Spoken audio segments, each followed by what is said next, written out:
Hi guys, today I'm going to show you how I designed this adorable little bush baby using the help of Midjourney. Midjourney is an artificial intelligence art generator which converts text prompts into images. So basically you type in a description of the type of image that you want and it will generate a picture based on what it thinks you're trying to describe. And it's not always very good at understanding what you want or being able to produce what you're describing, but it is really good at generating beautiful images. So I've been playing with it for a few weeks and I realized it actually has some pretty good ideas when it comes to amigurumi. Like if I type in crochet bush baby, this is what it spits out. Since it has no idea what it's actually doing when it generates an amigurumi image, it tends to construct things in a way that human designers haven't really thought of yet. And when I noticed this, I got really excited about its potential to solve design problems. And so I couldn't resist immediately trying to design something inspired by its out-of-the-box ideas. So for my first project, I made this bush baby and I'm going to show you how I did it, so let's dive in. These are the pictures that I ended up using for most of the ideas on my bush baby, and the way that I found these is I start off by kind of just messing around on Midjourney and trying all sorts of different prompts until something comes up that inspires me. Then I take that prompt and I try different variations of it to refine it and see what version of this prompt results in getting the best pictures with the best ideas in them. Once I end up with a prompt with results that I really like, then I spend some time kind of excavating a whole bunch of pictures with it, and I collect all the pictures, so I save them to my PC. And I keep going until it gets to a point where I'm not really seeing anything new in the pictures that I didn't see in the ones that came before. So then I'll go through all the pictures that I saved and examine them to look for inspiration. And I'm looking for anything that gives me ideas on how to construct certain pieces or how to shape them or how to capture the essence of a particular animal or how to use certain colors or textures for specific kinds of effects, and also what kind of stitches could be used to get those textures. Once I have a rough idea of the features that I want my bush baby to have, then I'll spend some time thinking about the ones that require more complex shaping or maybe new techniques that I've never tried before, and I'll think about what shapes I actually need to make and how I need to go about constructing them. Now I'm ready to start crocheting, so as I make each piece I'll go through the pictures that I collected to show you the ideas that I got from each one and how I'm going to be translating that into my own model. Now looking at this face, I see that there's a line running down the middle, which makes me think that it might be a good idea to start my face with a center seam. And that could help with constructing the face in a way that it could have eye sockets that are made as separate pieces, but crocheted onto the head as I make the head. So I'm going to start off by making a strip that runs down the middle of the face, and once I add the eye pieces onto it, the plan is that these features, when they're assembled together, will form the eyes and the muzzle part of the head. Now when it came to deciding what shape the eye sockets actually needed to be in order to work, I'm looking at these three pictures and what I'm seeing is that the eye could possibly be made out of a teardrop shape. So the round part of the teardrop would be the actual eye socket, and then the pointy end of the teardrop could actually become the side of the muzzle.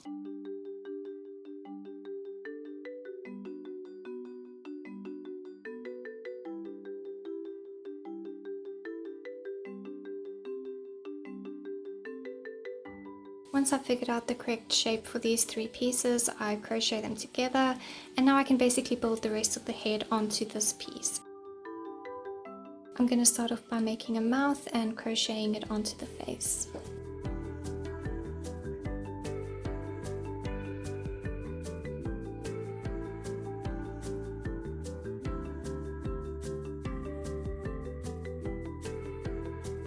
Then I'm going to start building up the head. Something I really like about this picture is if you look at the cheeks on the side of the face, to me they look like they worked with a ribbing stitch. And I really like the way that that adds texture and kind of suggests that the fur on that part of the face is a little bit longer than the fur on the rest of the face. I mean, even though there isn't any fur on this face, just having that extra bit of texture there kind of suggests that that's what's going on. So I really wanted to add ribbing to the bottom of my bush baby's face. So in this next step, I'm working some rounds around the face and specifically adding those ribbing stitches along the cheeks and the bottom of the chin to get that nice texture.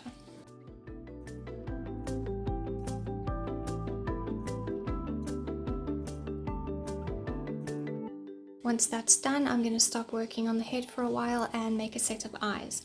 I really like the eyes on this bush baby. I just think they look really friendly and cute with the big highlight in the top half of the eye and then how the eye just has a ring of color along the bottom. To me, it just makes the eye look a bit less bulgy and staring compared to the other examples. So I'm going to try and crochet my eyes to look like these.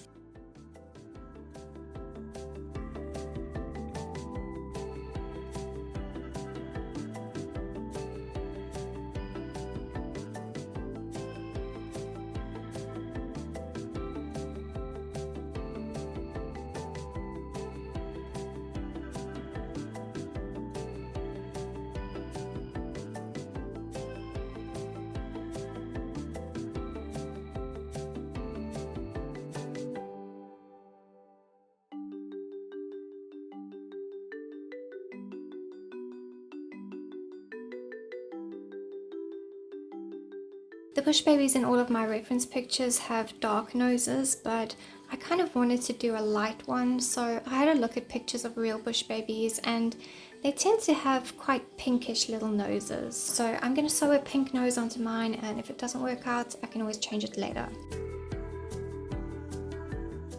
And I did actually end up changing my mind about the nose later. The pink just seemed a little bit too light and it was disappearing. You couldn't really see it in pictures.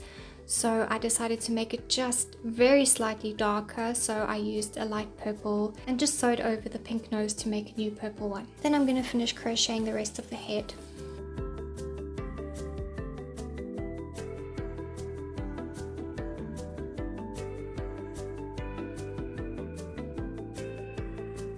Something I noticed about a lot of these pictures is they actually have ribbing inside the ears as well, which I think is a really cool idea. I love how the texture looks, so I'm going to be doing that on my ears as well. I also really like the white edge inside this one's ears, so I'm going to be doing the same thing on mine too. I'm going to make the inside of the ears first using pink and white.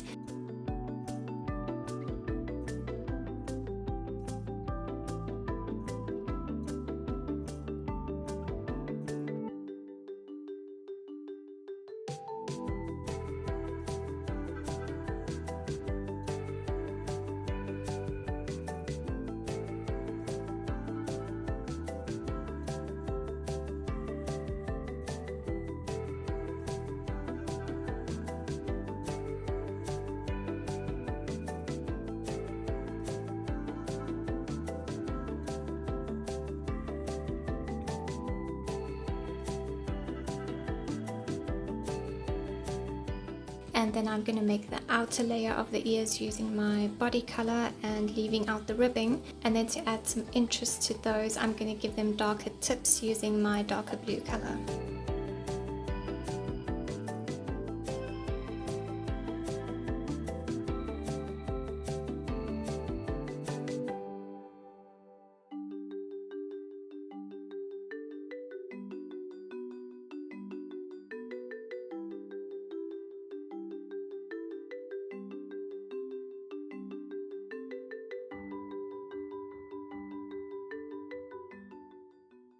All the pieces of the face and head are finished, so I'm going to move on to the body parts, and I'll come back to the face to refine it during assembly. I really like the pose that this bush baby is in and its body shape. It just looks more natural to me compared to the others, which are kind of in sitting positions and look a bit more like toys rather than real animals. So I'm going to aim for this kind of shape and this kind of pose as I make the body parts, but I'm also going to look at pictures of real bush babies to make sure that the shapes I'm making are actually based on reality. Looking at the body of a bush baby, it's kind of bean shaped, so I'm going to make a bean, but I'm going to taper it at the back end because I know that when I make the legs, the thighs are going to bulk up the back of the body quite a lot.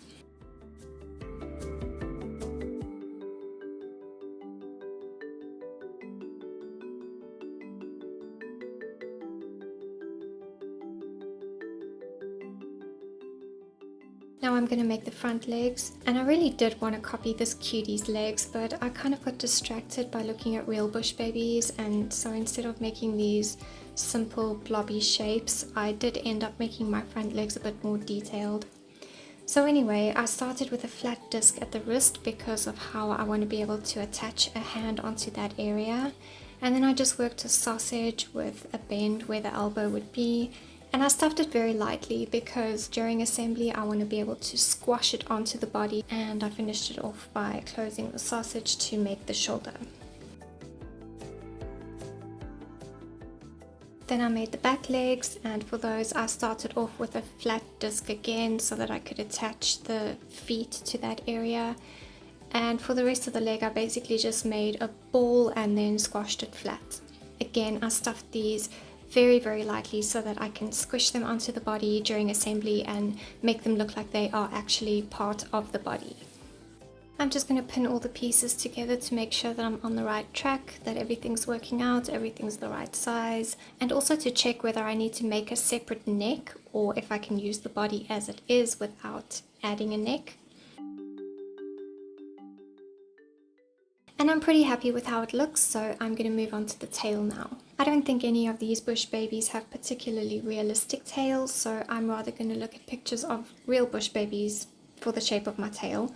But what I do like is how this picture uses what looks like popcorn stitches to create texture on its chest that could suggest that that's a fluffier area. So I'm going to use popcorn stitches on the fluffiest part of the bush baby's tail, but I'm also going to use a fluffy yarn. So the yarn that I'm using here is a microfiber yarn that has a texture of sort of like a terry towel when you crochet it. And I'm combining that with a plain color. I'm using yellow just so that I can take one of the face colors onto the body and make it a bit more interesting.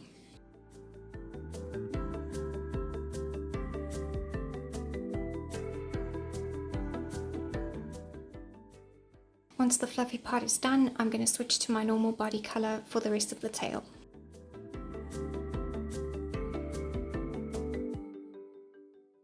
I pinned the tail to the body and made some tiny hands and feet. To join the feet to the back legs, I just made a flat sausage with a tiny bit of stuffing in it to attach those pieces.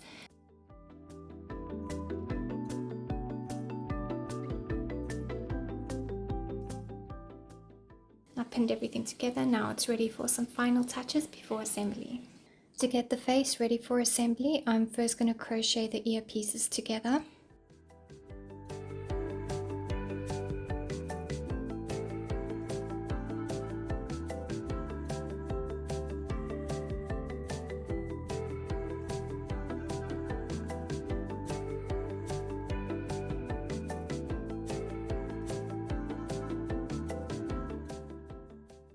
Then I'm going to do a bit of work on the eye sockets.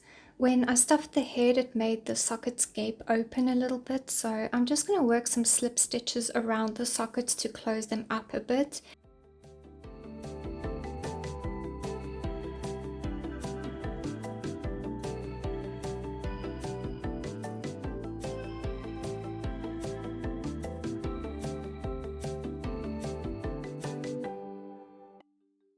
And then I'll use a thread of yarn to pull on the back of each eye socket and attach it to where the ears will be, so that the indent caused by the tension on the thread will be hidden by the ears.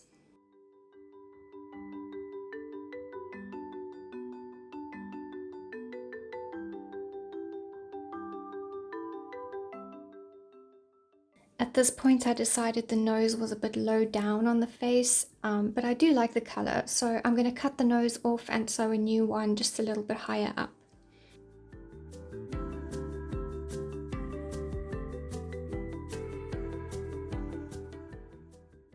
Then I'll pin the ears on with a bit of stuffing inside and sew them onto the head.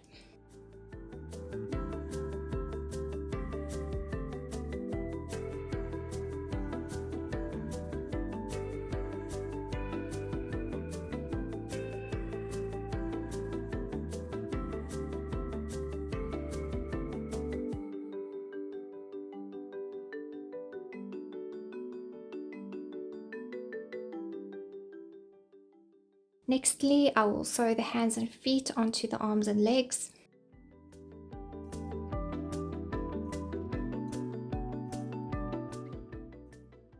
Now I'm ready to join all the pieces together. So at first I pinned the bush baby in this sort of pose, but then I realized the problem with this is you kind of have to look at the bush baby from below, or at least have it at eye level in order to be able to see its face. So I pulled everything apart and pinned it again, but this time putting it in more of a sitting position with its face tilted slightly upwards so it's easier to see its face. And then I sewed all the pieces onto the body.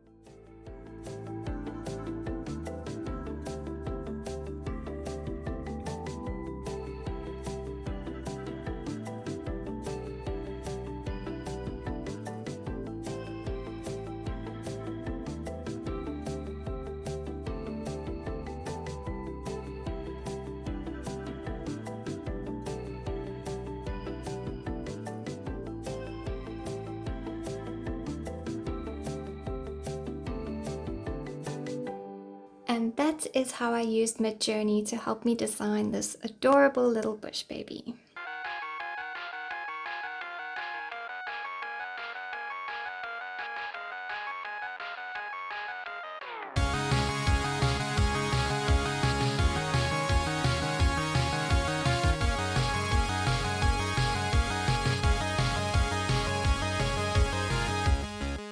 I work full-time as a crochet designer and pattern writer, and I've been doing this for more than 10 years now, and I absolutely love my job. Like, I can't believe that I get to call this my job. But pattern writing can be stressful sometimes because I try to make my patterns perfect, and I also try to design things that don't already exist in the world, and I also try to make my patterns accessible to just about anyone who can crochet.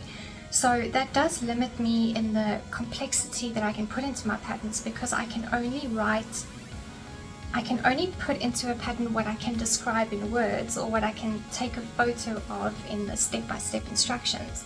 So it is sometimes quite limiting if I want to do something way more complex than what I can put into a pattern.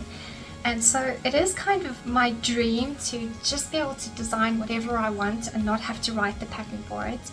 And I've been wanting to do that for years, but like, how do I fit that into my business? Because I can only make money from it if I'm selling a pattern. But when I discovered Midjourney and fell in love with it and became obsessed, and I just had to design something from what I was seeing on Midjourney, and I decided, this is it, I'm gonna just do it. And so I decided to film the process so that you can at least still get something out of it. Whether it's just entertainment or education or inspiration, or just a fun video. And I'm really hoping that you did enjoy this video, because I would really love to make more of them. But of course I can only do that if you guys want to watch them. So if you did enjoy the video, please let me know. And if you want my channel to be able to succeed and grow so that I can monetize it, so that I can make this part of my business, please support my channel by subscribing. If you liked the video, please hit that like button, and if you think it's worth sharing, please share it with your crochet friends, your crochet groups, and leave me a comment. Let me know what was your favorite part of the process, or what inspired you, or what do you want me to try next with Midjourney, or what are you going to be trying. Let me know, and I will see you next time. Bye.